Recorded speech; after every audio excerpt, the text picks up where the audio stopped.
Hi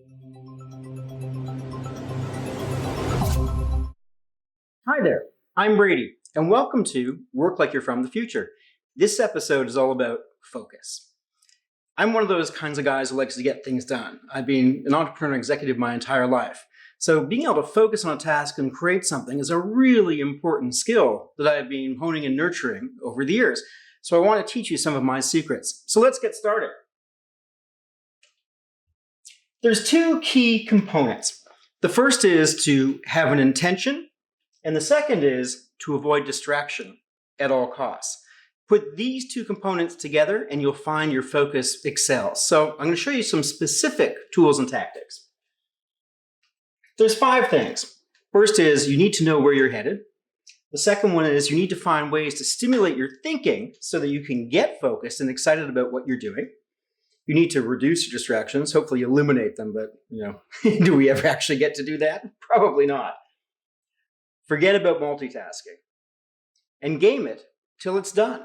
These are the 5 tactics that I use to sort of hypercharge my ability to focus on things.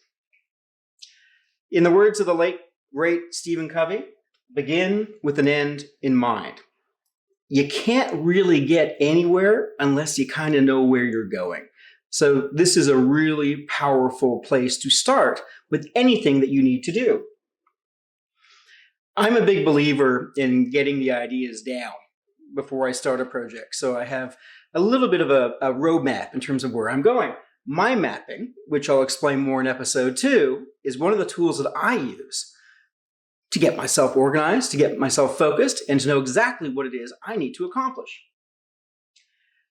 I then take all of the bits and pieces I've created and I chunk them into pieces that I can manage. Because when you end up with massive lists, it can be really confusing in terms of knowing what it is you need to get accomplished. And it can really impair your focus if you don't really have clarity of mind in terms of what it is you need to focus on.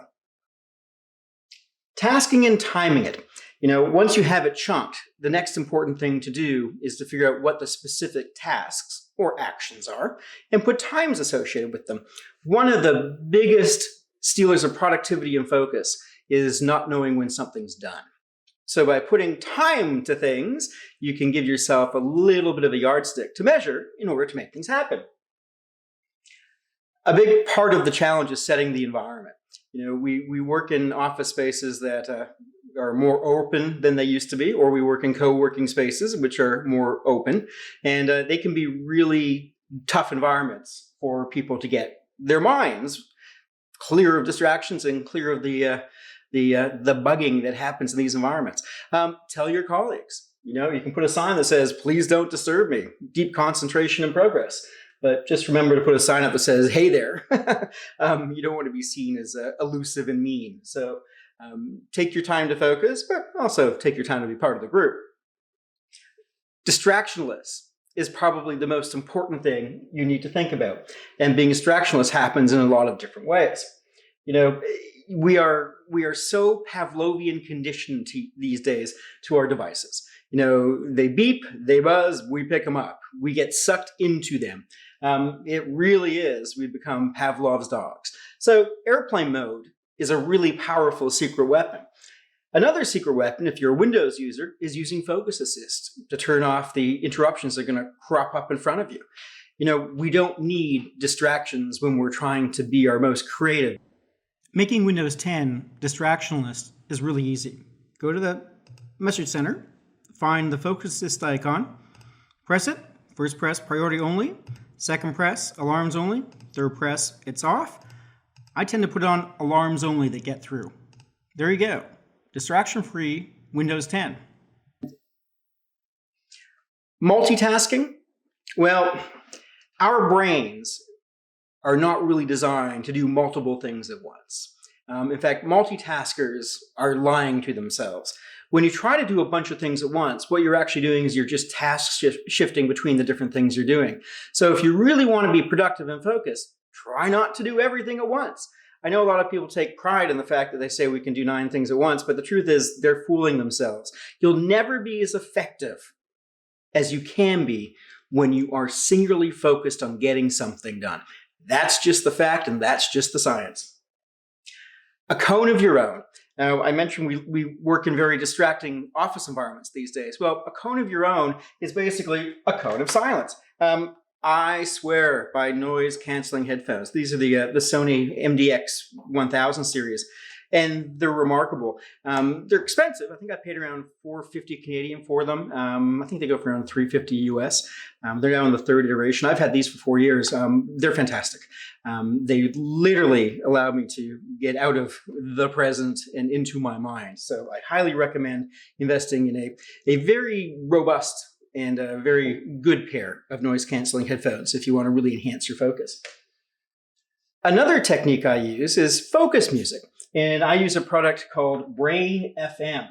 And what Brain FM does is, I don't know whether it's scientifically proven or it's just a brilliant placebo, but Brain FM does a wonderful job of helping me get into the moment. And it uses binaural beats, it uses specific types of tones, and I play it through my headphones. It kind of sounds like this. After around 15 minutes, my brain is in the zone. And I find that for some strange reason, my focus just goes way up. So along with noise-canceling headphones, I actually really recommend this. Brain FM has a 5-session trial. So give it a go and see if it works for you. If it does, it may be one of the secret weapons you can use to be more focused. Game it. I like to game the tasks I'm doing, which means I usually try to race against the clock to get them done. I find this really increases my productivity and allows my focus to really get into the groove in the moment. And it's a simple matter of setting timers, and that's really easy to do. Setting timers in Windows 10 is easy. Go to your search bar, type in the word timer, Alarms and Clocks app pops up, activate it, select the Timers tab, hit the plus button, and select the time you want for the timer. I like a nice round 15 minutes. Simply select 15, boom. Give it a name, we'll call it 15, and away we go. And now we're timing for 15 minutes. A great way to game it or to set a time for a task. If you want, if you're working on something else, you can also go full screen so you can be aware of what the time is. And that's how easy it is to set a timer in Windows 10. Flow state. When you get all of these things together, what you'll find is that when you really get into the groove, when you basically have intention and you've removed and reduced distractions, what you'll find is you get into this wonderful place that's kind of like meditation, which is called flow state. And flow state is it's kind of a oneness with what you're doing. It's a time when the outside world kind of disappears and you are really engaged in what you're doing. It's a powerful, productive place. And these techniques I've showed you, I've found for me have been really effective in getting me into flow state. And I hope they do the same for you. So there you go. 5 things. Know where you're headed, stimulate your thinking, reduce distractions, forget multitasking, and game it till it's done. These 5 techniques, I think, will do wonders for your focus. Give them a try and let me know what you think. 3 books I'd recommend if you want to learn more. Brain Rules, an excellent book to show you kind of the ins and outs of your noodle there. Very useful. Of course, Covey's. It's an older book, but it's still as useful today as it ever was. The 7 Habits of Highly Effective People will give you some tremendous insights in basically how to be a great performer. And of course, Flow, which will talk about the net effects of getting into the flow state so you can see how much more productive and how much capable you can be. You can get them at your library, your bookseller, or Amazon, of course. And the final thing. The truth is, if you want to get something done, the old logic is give it to a busy person. If you can take these techniques and really make them your own, I think you're about to become one of those people who really is a busy person who can make things happen.